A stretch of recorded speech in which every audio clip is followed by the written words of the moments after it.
Time for Wild's Weird, and let's not forget Wonderful. First ever clash at the Los Angeles Coliseum yesterday. Joey Logano taking home the checkered flag at the quarter-mile oval. That win, not even Logano's biggest news of the week. How about this? He and his wife expecting their third child today. 2 wins, 1 week for Joey. Nicely done. I wish I won a NASCAR race when I gave birth. Kevin Wilds, what else you got for us? We'll start with the wonderful fourth quarter of the Pro Bowl, and there goes the baby goat. The whistle's there. No, the play is blown dead. But what a showman.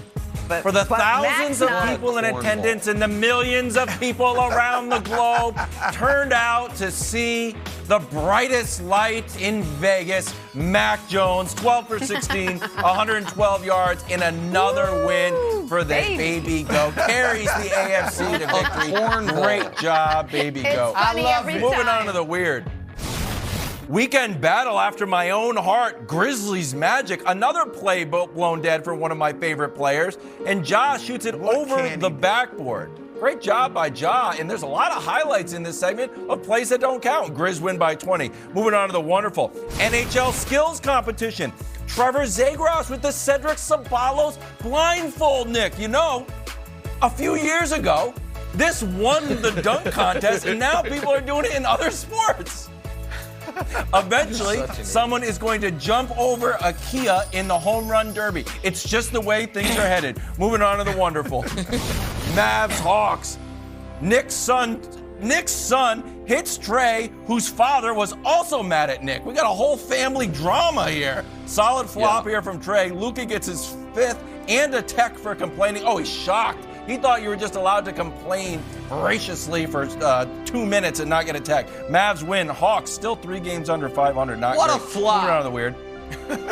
What Denver a flop. hosting Brooklyn. I called it a flop. I know. Denver hosting Brooklyn. Kyrie, true artist. Say what you want about playing half the games, but when he does play, he's just amazing. And this is, as far as fake Harlem Globetrotters music go, this is one of the worst ones. Denver wins by 20. And finally, the wonderful Head to Vegas. In the play of the weekend, Tyrann Mathieu's son catches a touchdown and hits the gritty. Great job. This highlight could not get any better at all, or could it? Who threw the ball? Oh, that's a baby goat. 2 kids, but 1 kid I refer to as the baby goat. Baby goats are kids. And that is the highlight of the weekend with Mac. Oh, look, he does it again. Great teammate to everyone. And that's a weird and wonderful from the national pastime. One of your best, Wilds. That was great. I think it was All right, time to run the no huddle here. First things first. Russell Wilson took part in the Pro Bowl over the weekend. We may not know what his future in Seattle holds, but we do know what his connection with Mike Evans looks like, and in a word, good. Rick Stroud of the Tampa Bay Times watched the two at Pro Bowl practice over the weekend, tweeted this: the Russ-Evans combo would make for an interesting fall in Tampa Bay. Oh, yes, it would. Yes, it would. Broussard, would you want to see Russ follow Tom Brady with the Bucs? Well, look, Jenna, I'm on the record as saying Seattle should not trade Russell Wilson. I just don't think you trade a Hall of Fame quarterback who's smack dab in the middle of his prime. If he has a problem with the coach or they can't get along, buy Pete Carroll, but I'm keeping Russell Wilson. That said, it would be awesome for the league in terms of drama, in terms of storylines, in terms of excitement, sensation. Yeah, I would love to see Russell Wilson in Tampa Bay. I think it'd be a great situation for the Buccaneers. Russell Wilson with no risk it, no biscuit, Bruce Arians. Oh my God, yes. Arians would let Russ cook. I think Tampa Bay with Russell Wilson, Nick, would be right back near the top of the NFC and in contention to get back to a Super Bowl. So yeah, I would love it if this happened just from a fan's perspective. I thought one of the reasons Brady left was because the Bucs aren't contenders anymore. Because the Bucs weren't going to be as good. Russell Wilson's not as good as Brady. So adding him, how does that work? I thought everyone agreed, well, Tampa's just not good enough. I didn't totally understand that, but it seemed to be the consensus. Brady's one of the reasons he's walking away is he can't, doesn't want to go 9-8 next year. Well, Russell Wilson is right now worse than Brady was this past year. Has been worse than Brady the last few years. So that's going to make them instant contenders. And here's the thing. Richard Sherman alluded to it. He's not necessarily wrong. Letting Russ cook has been a recipe for a lot of things. None of them taste great. Like the idea, no risk it, no biscuit with Russell Wilson. Are we sure that works? Are we sure that Russell Wilson is the exact caliber of quarterback that I know his brand demands that he be? Now, is he better than Kyle Trask, who's currently going to be the Bucs quarterback? Yes, of course. Would I trade for him as long as it's not 3 firsts and 3 seconds, something outrageous? Sure. But it would not all of a sudden make me believe, Wilds, that the Bucs are contenders. I think the Bucs, and I'm surprised Broussard doesn't feel the same way, if they're going to go after someone else who has never won an MVP and never will win an MVP, why not dark horse MVP Jameis Winston? A little homecoming. Come on back down to Tampa, Jameis. You got the interceptions out of your system. You don't have to trade for him. He's a free agent. I would assume he still owns property down there. He knows the area. So if the Bucs are looking for something, maybe a nice little Jameis reunion makes more sense, Wiles.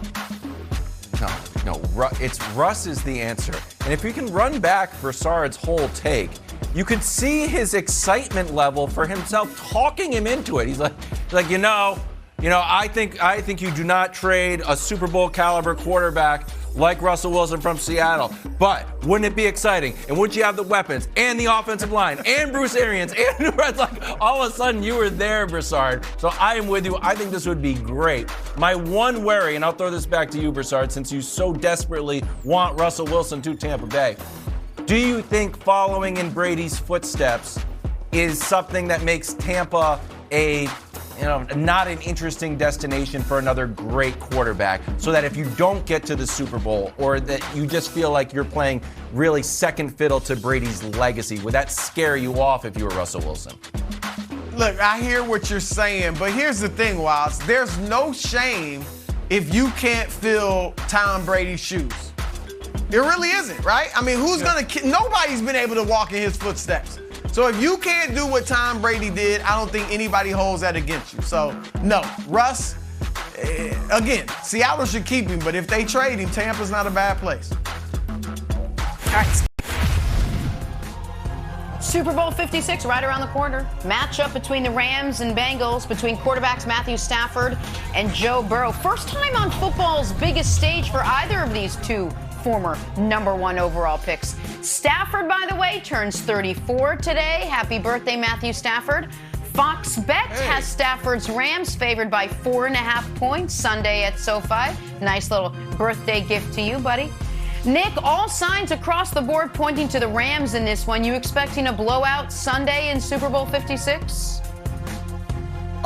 I think the Rams should be able to handle them with relative ease, but that is not necessarily bad news for Bengals fans, because here's the deal. There have been 12 playoff games so far this postseason, Broussard. When I do the picks against the spread, I'm 8-4 picking those games. Yeah. 8-1 in non-Bengals games. 0-3 in Bengals games. I've picked against them against the spread every single time, and every single time they've covered. So